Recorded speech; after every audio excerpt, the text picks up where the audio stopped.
No idea the new prosecutor was Julianne, but her record's been expunged. I got a glowing letter from her parole officer. Oh, and she was vice president of the knitting club. They gave her needles in prison. How bad could she be? Melissa, good morning to you. Hi. Welcome back. Oh, thank you. We're happy to have you here. Al just alluded to this. In the wake of the controversial humor in 2.5 Men, Chuck Lorre took lessons from the criticisms and made a conscious effort to avoid the same pitfalls with The Big Bang Theory. Unlike his previous show, which often relied on sexist and misogynistic jokes, The Big Bang Theory focused on more respectful, positive representations of women. The show fleshed out its female characters, like Amy, who was portrayed as an equal to the male leads, and Penny, who defied stereotypes by showcasing intelligence and street smarts.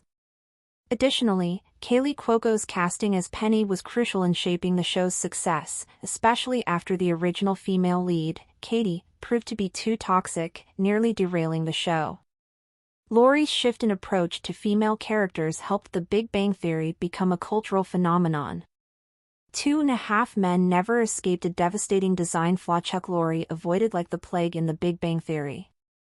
Even at the height of its cultural relevance, Chuck Lorre's 2.5 Men found itself amidst scrutiny following its over-reliance on offensive humor. Considering its lead was notable for being a bottomless drunk, whose demeanor toward women was problematic, to say the least, time hasn't been kind to the Charlie Sheen sitcom. However, it seems Lorre did take some lessons from the criticisms against 2.5 Men's sexist and misogynistic undertones, as his next big hit, arguably the biggest sitcom of the 2010s, would change the tone completely.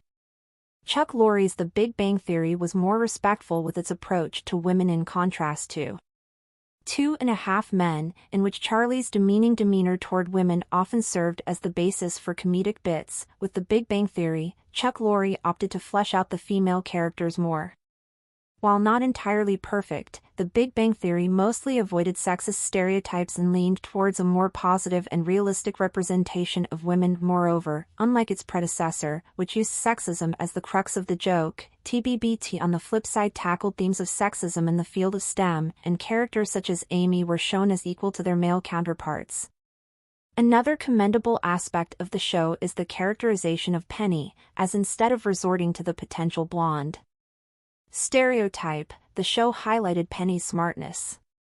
Despite lacking in the academic department, she was shown to be pretty well-versed in terms of street smartness, a department in which she even outsmarted Sheldon. Kaley Cuoco's casting saved The Big Bang Theory, while Kaley Cuoco's Penny cemented herself as one of the most notable characters from The Big Bang Theory. Prior to her casting, Amanda Walsh's Katie was envisioned as the main female lead of the show.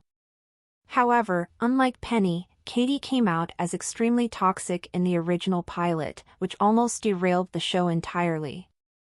Nina Tassler, the former CBS Entertainment chairwoman, recalled, "Via Cinema Blend, there was so much about the pilot that did work. But there were parts of the script that didn't work, and we had to recast an actress." Chuck Lorre is such an extraordinary talent. He had a great concept and wonderful chemistry between the two leads, so I asked him if he would try again. Fortunately for fans, this made room for the inclusion of Penny, which would prove to be the main sauce in getting the show greenlit.